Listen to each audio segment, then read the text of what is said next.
आज का बोध सूत्र है जीवन की मीनाकारी। जन्म मिलता है और मौत आती है, परंतु जहाँ तक जीवन का प्रश्न है वह तो बनाना पड़ता है।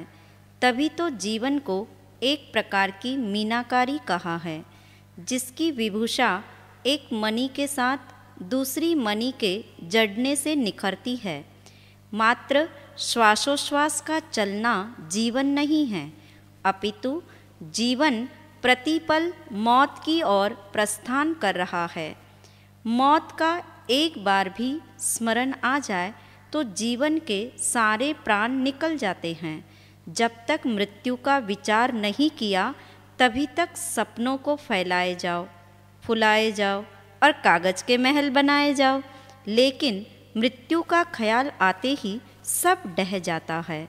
इसीलिए जिंदगी को जीते हुए मृत्यु की तैयारी प्रतिपल करनी होगी। जो इंसान जिंदगी में मरने की तैयारी नहीं कर पाता, वह गलत ढंग से मरता है। अतः याद रखना, जब तक हम जीवन का परम मूल्य नहीं पहचानते, तब तक मरण को भी नहीं जान सकेंगे। जीने की एक पवित्रतम मंजिल हो, एक उच्च आदर्श हो, तभी जिंदगी के कोई मायने हैं। ऐसी जिंदगी मृत्यु को मंगल रूप प्रदान करती है। संसार में जन्म लेकर निरुद्देश्य मर गए तो दुनिया में आने का औचित्य क्या है?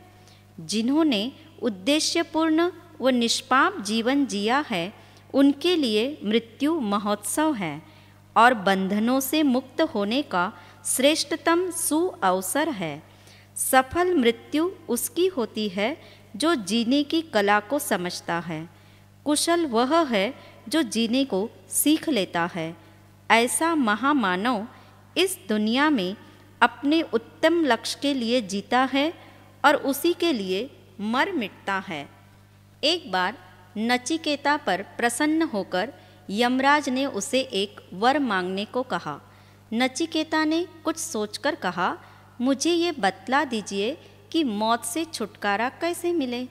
बालक का प्रश्न सुनकर यमराज चौंक पड़े और बोले, यदि तुम चाहो तो मैं तुम्हें अमर बना सकता हूँ, ताकि राजा बनकर तुम खूब ऐश्वर्य का भोग कर सको। नचिकेता ने कहा, मेरे अकेले अमर होने से क्या होगा, जबकि दुनिया के तमाम लोग मौत का शिकार होते रहेंगे। यदि आप मुझे कुछ देना चाहते हैं तो ऐसा ज्ञान दीजिए जिससे मौत से छुटकारा मिल सके। इतना कहकर नचिकेता हट करके बैठ गया। यमराज ने रुष्ट होकर कहा, यदि तुम इस तरह हट करोगे तो तुम्हें फांसी पर लटका दिया जाएगा। जिस ज्ञान को तुम सीखना चाहते हो वह एक गुप्त मंत्र है जो मनुष्य को नहीं बताया जा सकता।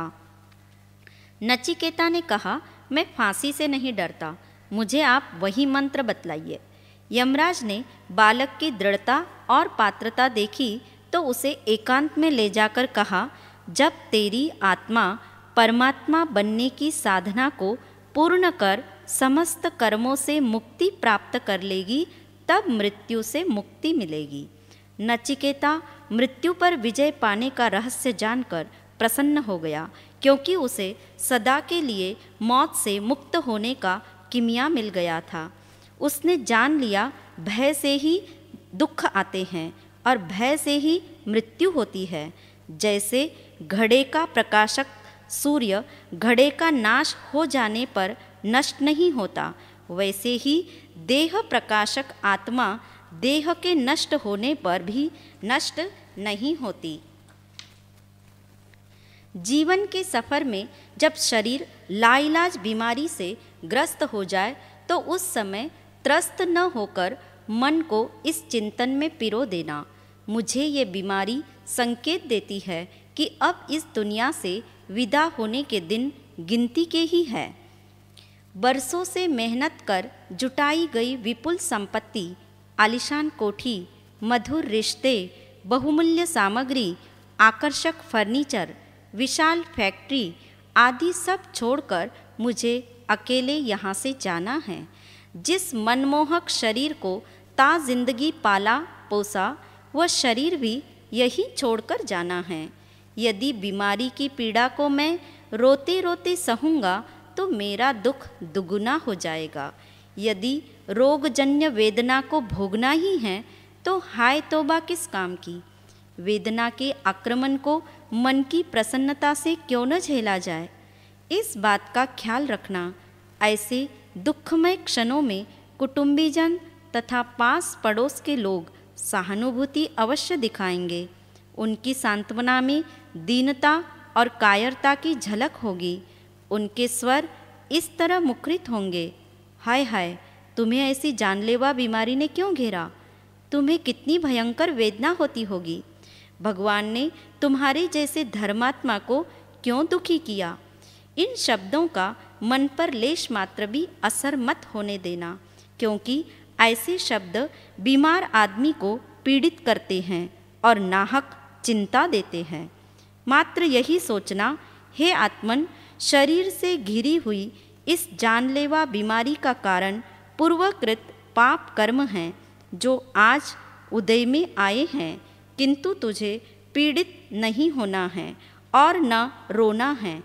इष्ट की शरण ग्रहण कर, दुख का समता भाव से संवेदन कर, ताकि तेरे अशुभ कर्मों का बंध न हो। याद रखना, यह देह मिट्टी का एक खिलौना है जिसका टूटना तय है, इसलिए इसके टूटने फूटने पर अधिक आश्चर्य मत करना। वैसे भी यह शरीर बीमारियों का घर है, अतः अचानक असाध्य रोग के आ जाने पर उदास मत हो जाना। शरीर स्वस्थ रहे तो चमत्कार जानना और बीमार हो जाए तो स्वाभाविक घटना समझना, क्योंकि यह तो शरीर का स्वभाव है। जिस शरीर के लालन पालन एवं पोषण संरक्षण के लिए आदमी जिंदगी भर न जाने कितने पाप करता है, किंतु उस शरीर की हैसियत एक मुट्ठी भर राख से ज़्यादा कुछ नहीं है। इसका बोध श्मशान में मिलता है। दूसरों की श्मशान यात्रा देखकर अपनी मौत की तैयारी कर लेना। जब यात्रा के लिए सुबह प्रस्थान करना हो तो आज शाम से तैयारी प्रारंभ हो जाती है, क्योंकि सुबह नींद खुले या न खुले, जीवन में भी हर सुबह एक नई यात्रा प्रारंभ हो जाती है। अतः हर रात उसकी तैयारी कर लेना।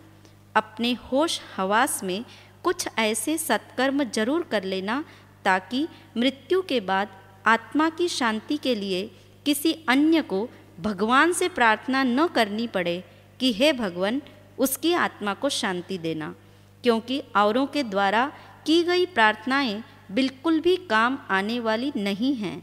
अपना किया हुआ और अपना दिया हुआ ही काम आता है। इसलिए केवल जिंदगी की नहीं, मौत की भी तैयारी करनी है। कहा भी है, हार को जीत में बदलने की कला सीखो, रुदन को गीत में बदलने की कला सीखो। अगर जिंदगी का आनंद पाना है तो मृत्यु को मुस्कुराकर गले लगाने की कला सीखो। मृत्यु को मुस्कुराकर गले लगाने की कला सीखो। सपनों की दुनिया से अब जाग अरे भाई, सपनों की दुनिया से अब जाग अरे भाई, मत और भरोसा कर, है जीवन हर जाई। सुबह तो बीत गई इन खेल खिलौनों में, दोपहरी भी चल दी, खाट बिछोनों में। अब तो तू चेत जरा, संध्या ढलने आई। अब तो तू चेत जरा, संध्या ढलने आई, सपनों की दुनिया से अब जाग अरे भाई, मत और भरोसा कर, है जीवन हर जाई।